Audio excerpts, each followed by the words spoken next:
Badan Pendapatan Daerah atau Bapenda Kabupaten Karawang, Jawa Barat mencatat sedikitnya jumlah piutang dari pajak bumi dan bangunan atau PBB mencapai 800 miliar rupiah. Setiap tahun kondisi piutang itu terus mengalami peningkatan karena sulitnya pemilik bangunan membayarkan pajaknya.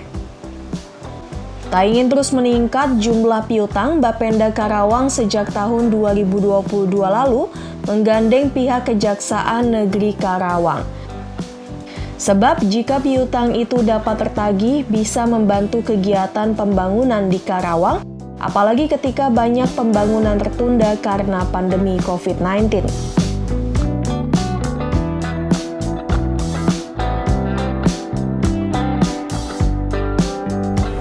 Halo sahabat tribunbekasi.com, sahabat Warta Kota Network, dan sahabat Tribuners. Hadir pada wawancara eksklusif kali ini, kita berada di wilayah Karawang. Pada program wawancara eksklusif kali ini, kita akan berbincang dengan Kepala Badan Pendapatan Daerah atau Bapenda Kabupaten Karawang, Pak Asep Rahmatullah. Selamat sore. Ya. Gimana kabarnya, Kang? Alhamdulillah baik, Kang Ajam. Siap. Terima kasih nih udah silaturahmi ke sini. Iya, kita juga terima kasih telah dikasih kesempatan untuk bisa bertemu dan menggali tentang Bapenda Karawang ini seperti apa. Kalau lihat dari berkas-berkasnya kayaknya lagi banyak lagi nih. Kebetulan aja kayaknya nggak kemasuk kamera. Ya, memang Bapenda ini menjadi salah satu ujung tombak pembangunan daerah juga ya, karena Betul. memang untuk pendapatan dari sektor pajak daerah di Kabupaten Karawang. Untuk kita sebelum berbicara mengenai mungkin inovasi di tahun 2023, kita akan sedikit ke 2022 terkait capaian-capaian yang telah dicapai oleh Bapenda Karawang pada tahun lalu seperti apa gitu kan. Baik Kang Ajam, Sobat Tribun Bekasi dan Warta Kota, izin perkenalkan saya Asep Rahmatullah sebagai Kepala Bapenda Kabupaten Karawang. Tentu pada sore ini saya ingin menyampaikan ya, kita berbicara tahun 2023, tentu berbicara tahun 2022. Nah ini tentu tidak bisa dilepaskan Kang Ajam. Kenapa demikian? Karena di tahun 2022 ini kami Bapenda, yaitu ya perangkat daerah yang bertanggung jawab berkaitan dengan mengurusi masalah pendapatan ya. Artinya di mana pembangunan itu bersumber dari dalam pendapatan. Nah, pada tahun 2022 kami menargetkan 1,1 triliun ya. Ini tentu alhamdulillah tembus tahun pertama kita di angka 1 triliun. Nah, dari target itu alhamdulillah tercapai 1,230 ya. 1,2 T. Nah ini surplus dari target yang sudah kita target 104, berarti surplus 4%. Nah, pun demikian tentu dinamika di tahun 2022 karena tadi bahwa saya sampaikan ini target yang pertama alhamdulillah bisa tercapai dan target tentunya pertama di atas 1 triliun. 1 triliun. Sebelumnya kita menukis kisaran di 900 ya, 900 di 800. Sebenarnya setiap tahun tentu ada peningkatan. Dan alhamdulillah ini tentu yang pertama juga tembus angka 1 triliun. Ini tidak terlepas dari hal ini kebijakan-kebijakan atau program yang kita laksanakan di tahun 2022. Nah ini mungkin pada tahun 2022 kita menaikkan NJOP yang angkanya tentu variatif kelasnya. Kenapa variatif? Dan ini menurut regulasi tentu per 3 tahun ya penyesuaian. Nah kita hampir 12 tahun belum perlu ada penyesuaian ya, kenaikan tarif NJOP. Nah, alhamdulillah kemarin sudah mulai dan alhamdulillah responnya pun dari masyarakat dalam hal sebagai wajib pajak gitu kan, karena dengan seperti tagline-nya ya uang pajak ini pembangunannya untuk dirasakan masyarakat juga gitu. Itu berbicara tahun 2022 yang penuh dinamika. Pun di luar itu pun ada juga kebijakan Ibu Bupati yang merupakan dicanangkan di dalam RPJMD bahwa janji politiknya pada saat beliau menjabat jadi Bupati ya, kepemimpinan Ibu Selika dan Bapak Haji Aep tentunya ini karena kita lahan pertanian ya, agraris. Jadi sawah yang mempunyai kepemilikan 1 hektar itu digratiskan. ini ya dibebas pajakan. pajaknya. Nah, Ya. kenapa luasannya 1 hektar gitu? Kita bertahap. Kenapa 1 hektarnya situ? Karena ya masyarakat itu yang benar-benar langsung petani itu kisaran luasnya seperti itu.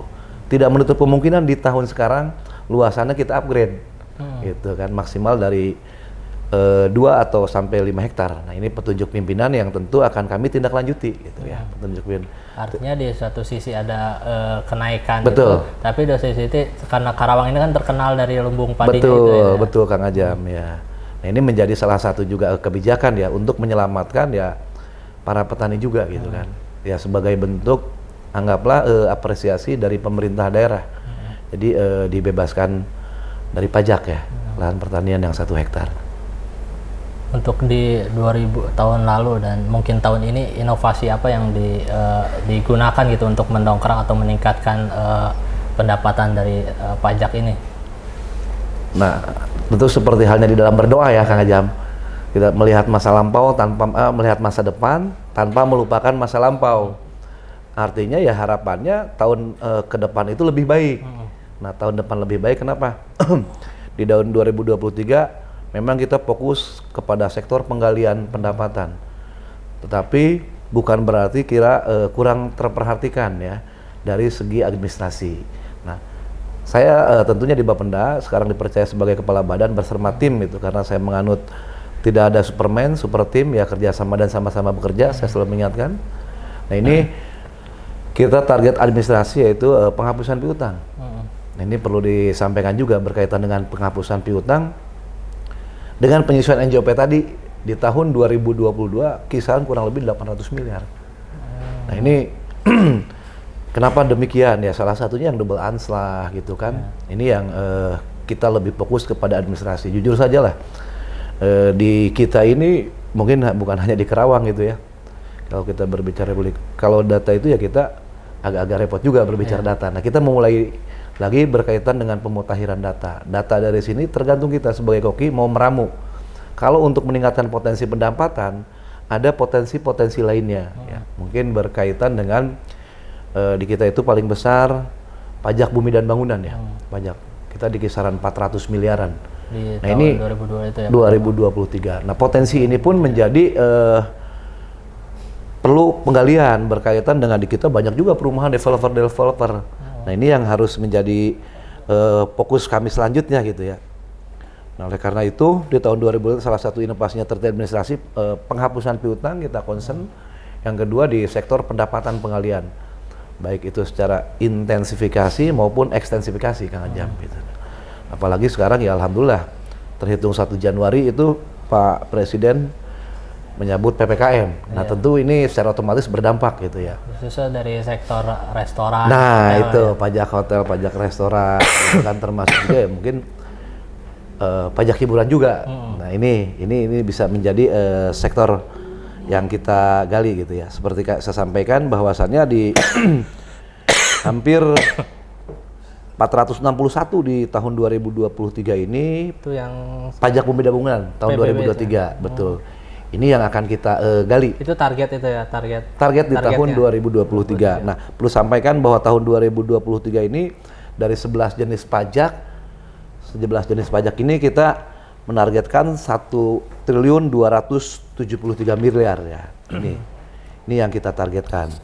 Adapun hal-hal yang lainnya ya mungkin ini tadi Kang Ajam menyampaikan berkas ini berkas yang hari ini ya.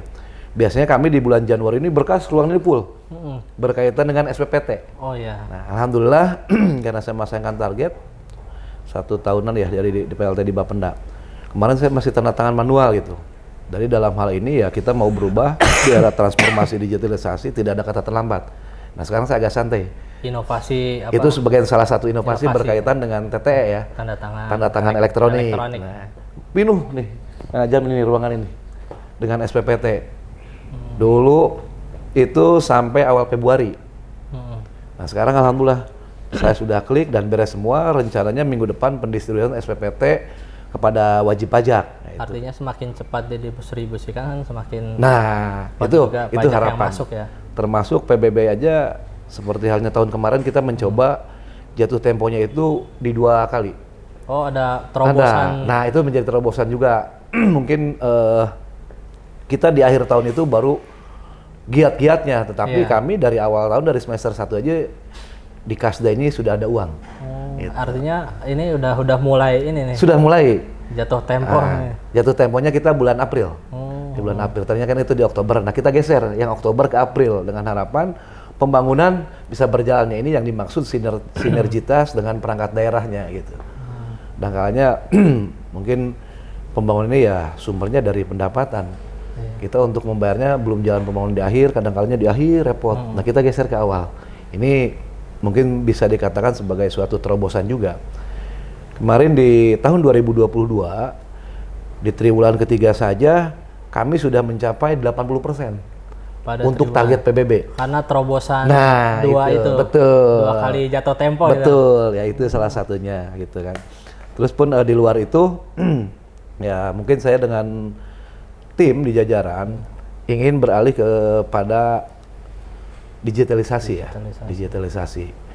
Dan yang kendalanya ini secara bertahap karena kita pahami bahwasannya dengan heterogenitas masyarakat Karawang ya, tentunya ini yang sangat heterogen gitu kan. Dengan luas geografis. Target inovasi selanjutnya setelah SPPT ini kita mengharapkan mohon maaf, tanda tangan elektronik kita rubah menjadi ESPPT. Elektronik. Jadi masyarakat ini bisa mencetak sendiri. Bisa. Nah, ini tentu perlu ada terobosan juga, kadang-kalanya ada apa ya, aware dari si wajib pajak ini gitu ya, ada aware-nya. Misalkan kalau untuk mereka yang uji coba pada saat tahun depan rencananya kita pelaksanakan SPPT dia ngeprint sendiri. Nah ini misalkan dia mendapatkan pengurangan 10%. Nah ini hal-hal ini yang saat ini sedang kita kaji karena ini berbicaranya tahun depan 2024. Ya semoga ya mohon doanya juga nih. Tentunya ya dukungan dari Kang Ajam juga ya untuk membantu mempublikasikan, mensosialisasikan kepada masyarakat gitu. Bahwasannya ya untuk mempermudah layanan gitu. Itu Kang Ajam ya. Artinya selain tadi SPPT jadi bisa ngeprint sendiri, termasuk nanti proses kayak pembayarannya pun kan bisa secara online via ATM atau via aplikasi-aplikasi gitu ya. Ada. Nah, itu seperti salah halnya satu itu inovasi juga yang ada. tuh ya. Betul. Nah, itu kaitan dengan aspek pelayanan pembayaran ya. Kita mempermudahnya dengan fasilitas pembayaran seperti PBB. Kalau mungkin kita bank pemerintah daerah ya, bank daerah, ada BJB Digi tentunya. Terus pun kita ya mohon maaf tidak menyebutkan ini juga dengan supermarket yang retail gitu ya. Seperti halnya misalkan dengan mohon maaf Alfamart, Indomaret, itu masyarakat bisa bayar di sana. Dengan QRIS itu lebih mudah ya, apalagi sekarang dengan virtual account. Nah, ini untuk menjemput bola. Menjemput bola ya. Artinya kalau dengan kehadiran pembayaran secara digital atau lebih mudah itu, persentasenya berapa persen masyarakat yang banyak datang ke sini atau mereka udah pada bayar via bank atau via? Ada, tentu ini berdampak ya. Setiap kebijakan itu berdampak dan intinya dari sana hanya untuk mempermudah gitu. Kan yang mempunyai kesibukan mereka bisa sambil belanja juga kan. Gitu. Nah itu prosentasenya lumayan juga dengan adanya QRIS seperti itu, dan di luar itu pun kami ada aplikasi nih yang masih sosialisasi berkaitan dengan SOHPAN, sistem pendaftaran secara online, namanya SOHPAN. Kemarin kita baru sosialisasi. Itu khusus untuk semua, semua itu. Rencananya mulai apa? SPPT baru, layanan SPPT baru ataupun mau splitting, ya kaitan dengan mutasi SPPT. Nah, ini SOHPAN, sistem pendaftaran secara online. Kita bertahap, mudah-mudahan ya betul-betul bisa seutuhnya secara digital. Untuk balik lagi ke tahun lalu, ada kendala tidak dari proses mungkin penarikan pajak dari sektor mana nih yang memang harus dievaluasi di tahun ini, mungkin yang capaiannya masih minim atau mungkin yang belum capai target, atau memang yang harus ditingkatkan di tahun 2023 catatan dari tahun lalu gitu. Nah, kita hasil evaluasi dari tahun 2022. Evaluasi tadi, target kami di 2023 ini dalam rangka teradministrasi yaitu penghapusan piutang. Nah, kenapa demikian? Karena setiap tahunnya itu akan meningkat terus, bukan berkurang. kami khawatir pada suatu saat hitungan kami itu di tahun 2025-an ini bisa balance. Paling ini piutangnya kan piutang kosong. Kami bekerja sama, hasil evaluasi ini tentu akan kami perbaiki dan tingkatkan lagi. Dalam ini alhamdulillah dengan instansi Persikal ya Kejaksaan Negeri Karawang kami bekerja sama menindaklanjutinya setelah Ibu Bupati dan Bu Kajari MOU kaitan dengan kerjasama ini kami tindak lanjuti berkaitan dengan penagihan piutang. Nah ini yang tadi ya penagihan piutang ini bahwasannya tentu pihak kejaksaan ya sebagai JPN ya, Jaksa Pengacara Negara. Alhamdulillah progresnya ada. Dan mudah-mudahan yang tentunya menjadi beban pencatatan di kita ini yang salah satu piutang yang bisa nyampe pokoknya 50, denda 20 hampir 70 miliar. Nah, ini insya Allah sektor lah. industri itu. Ya, dari sektor PBB-nya. Nah, insya Allah mudah-mudahan ada progres yang konkret di tahun ini. Karena dari kemarin saja yang kita hanya melakukan pencatatan piutang-piutang, ada progres pemasukan 4 miliar. Jadi total itu hampir 7 miliar dari piutang yang masuk. Itu kan lumayan. Kalau kita berbicara itu ya tentu bisa kontribusi ya dari para wajib pajak ini untuk pembangunan di daerah. Hasil evaluasi ini kami terus tingkatkan lagi untuk tahun 2023 ya mudah-mudahan bisa nyampe 70 sampai 100 miliar masuk. Gitu. Itu dari sektor piutang. Nah ini yang kerjasama dengan pihak Kejaksaan itu Negeri udah Karawang. data semua atau emang kalau semuanya berapa itu? Belum. Nah kita ngejarnya bagus juga tuh Kang Ajam ya. Kalau kita berbicara semua, nah ini totalnya tuh hampir 800 miliar. Semua 800 miliar piutang. Betul. Tetapi kita pilah mana yang lebih besar dulu gitu. Mana yang lebih besar. Nah ini karena apa piutang yang muncul? Karena kaitannya salah satunya itu double anslah. Ya, nah ini yang double anslah gimana tuh bisa? Dari pemutakhiran data ya, ini kebetulan masyarakat yang mungkin putus waris ya ininya gitu. Nah ini tidak diperbaiki gitu kepada kita. Oleh karena itu seiring dengan itu kita memberikan layanan ya tadi salah satunya SOPAN, sistem pendaftaran secara lain. Nah ini untuk pendaftaran SPPT baru ataupun yang mutasi itu, yang splitting ya. Nah ini kaitan dengan yang tadi dimaksud double anslah. Ya harapan kami di tahun 2023 ini bisa tercapai, ya, bisa tercapai.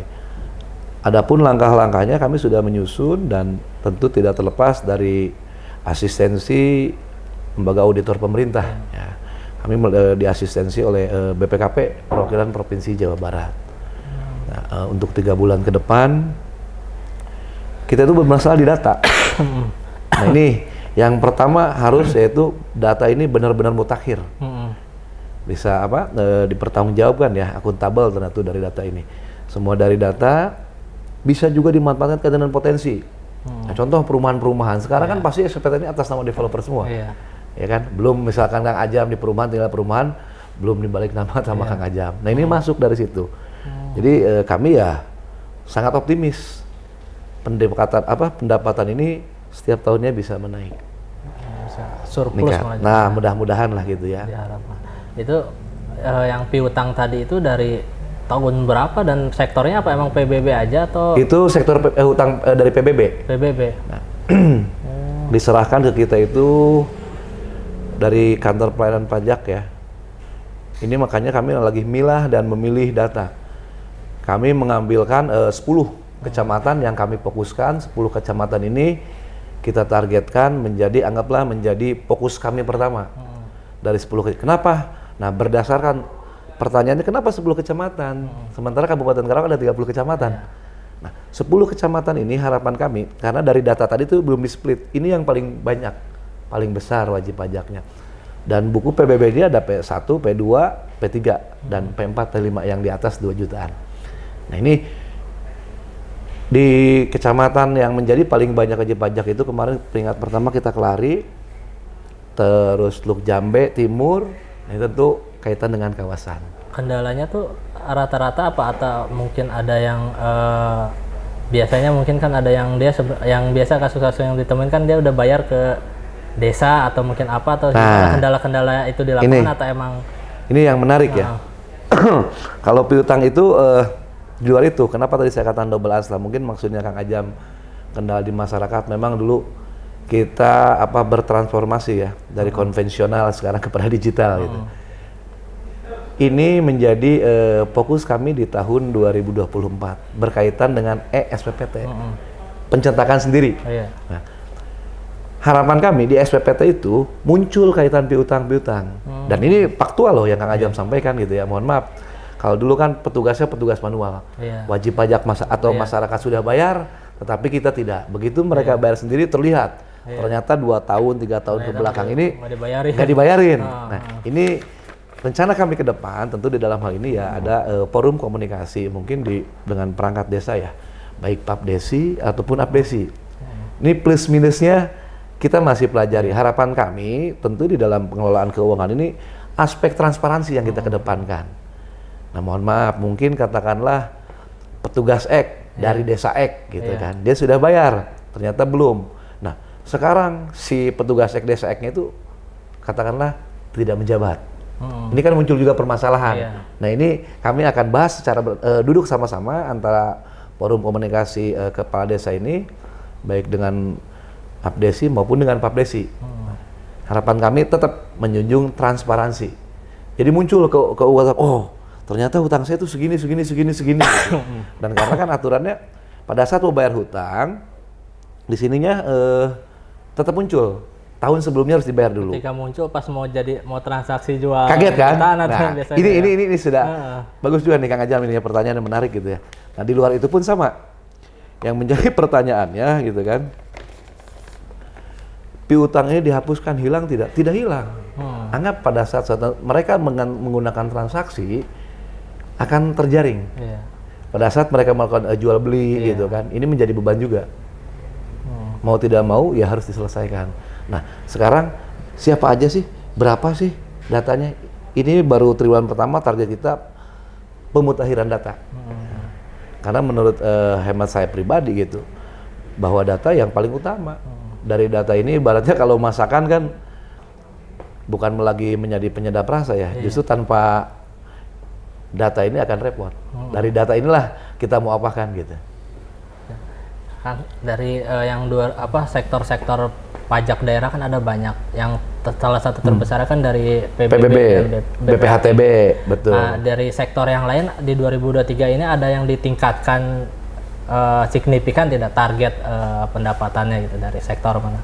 Apa mungkin sektor restoran karena mungkin PPKM dicabut, itu seperti apa, ada peningkatan target di sektor lain nggak di luar PBB sama BPHTB? Nah, di luar itu kalau kita berbicara by data gitu ya, yang menjadi primadona tentu pertama tadi ya dari PBB ya, yang keduanya ya dari BPHTB. Nah, di luar itu kita yang menjadi favorit selanjutnya yaitu peningkatan dikaitan dengan pajak restoran. Nah, kalau PPJ mah sudah basi ya barang tentu ya, pajak penerangan jalan mah. Nah, di restoran dari sini gitu, kita target tahun 2023 ini 132 miliar. Dari tahun lalu? Nah, dari tahun lalu, tahun sebelumnya di tahun 2022 pajak restoran ada 118. 118 ini kenaikan ya, menjadi 132. Pun demikian, ini masih bisa ditingkatkan. Kita akan menurunkan tim dengan cek fisik. Kita berbicaranya wajib pajak restoran mungkin yang bukan lagi konvensional, itu kan. Dan itu pun kita sama dengan menggunakan sistem itu yang namanya ini kita harapkan ada partisipasi dari masyarakat. Kami biasanya melakukan award atau reward ini kepada para wajib pajak pada saat ulang tahun Karawang. Ini masuk kategori dulu ya, pajak restoran. Misalkan dari masyarakat, ya rata-rata kita weekend ini Sabtu Minggu dengan keluarga gitu kan, quality time, hanya kuliner kan. Nah, ini yang menjadi partisipasi agar terciptanya check and balance. Check and balance-nya di mana gitu kan. Kang Ajam katakanlah ke restoran anu atau rumah makan anu, tentu kan di situ bisa dilihat di resinya. Ada nggak ini pajaknya? Nah, ini dipegang. Nah, menjadi permasalahannya masyarakat kira-kira mau nggak megang ini. Kadang-kadang kita begitu bayar langsung dibuang. Nah, Padahal dari wajib pajak sendiri, pengusaha restoran ini mereka langsung dipotong. Nah, tanda kutip, yang namanya manusia pasti ada saja kan. Gitu. Lihat data di kita bahwa dia itu belum bayar. Nah, terciptalah check and balance dari masyarakat. Wah, saya ini kok langsung dipotong gitu. Nah, Kang Ajam ini saya ikut sertakan untuk mendapatkan reward gitu, di ulang tahun Karawang. Memang kemarin menjadi permasalahannya kadang-kalanya resi itu kita malas ya. Megang faktur itu. Keburu hilang. Kadang-kala sepertinya, mohon maaf, cetakan kayak di ATM, kertasnya tidak sampai lebih dari 24 jam udah hilang. Nah, ini yang menjadi permasalahannya. Tapi harapan kami agar terciptanya check and balance, masyarakat sendiri ikut terlibat, menyadarkan kaitan dengan pajak, dan pihak pengusaha restoran pun tanda kutip mungkin mereka akan lebih disiplin ya. Tidak nakal juga ya, mohon maaf, tidak nakal, kita pahami juga mungkin ada yang belum disetorkan. Padahal mah kan itu udah kepotong. Otomatis. Lebih ya. Nah, sekarang Si Kang Ajam konsumen ngapain udah saya bayar juga lebih. jadi potong, kata Kang Ajam kan. Lihat di kita kok enggak gitu. Dan ini kita sudah, itu yang pertama.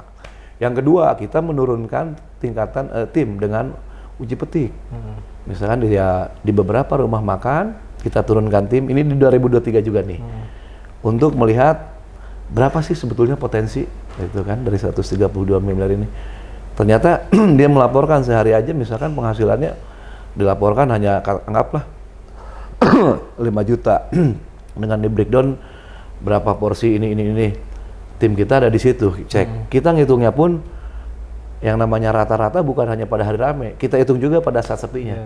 Kalau Sabtu Minggu tentu berbeda ya wisata kuliner dengan hari biasa. Nah, dengan adanya tim itu diturunkan langsung tindak di tempat, naik kita masukkan. Di luar sektor itu pun kita ada penyesuaian tarif dengan pajak reklame itu. Jadi masih bisa digali lah potensi-potensi ini. Dari 11 jenis pajak kami sangat optimis untuk mencapai target yang telah diinikan.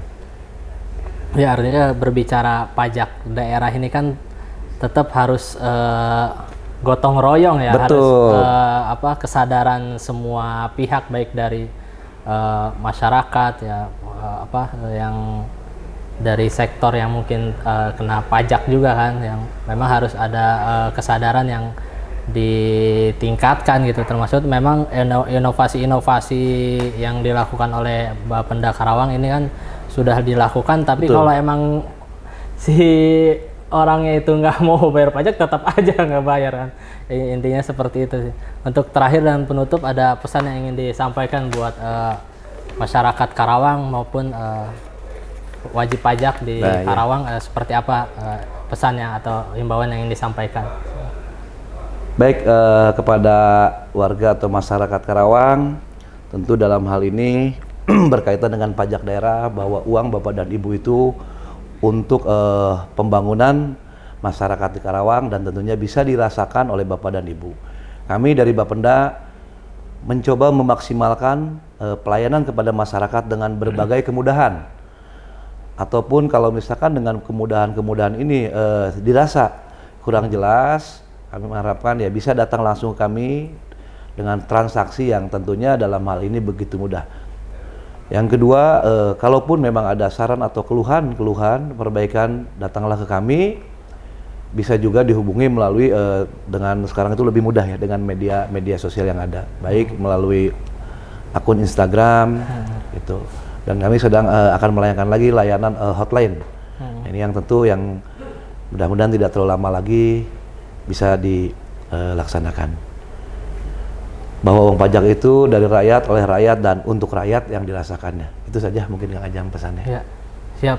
Ya, sahabat Tribun Bekasi, sahabat Warta Kota Network, dan sahabat Tribuners, itu tadi wawancara eksklusif kami dengan Kepala Bapenda Karawang, Terima kasih, Kang Ajam. Pak Asep Ang Rahmatullah. Ya, itu tadi dari soal pajak tadi, dari rakyat. Dari rakyat, oleh rakyat, untuk rakyat. Untuk rakyat. Terima kasih sahabat Tribuners, sampai jumpa pada episode berikutnya. Jangan lupa subscribe ya.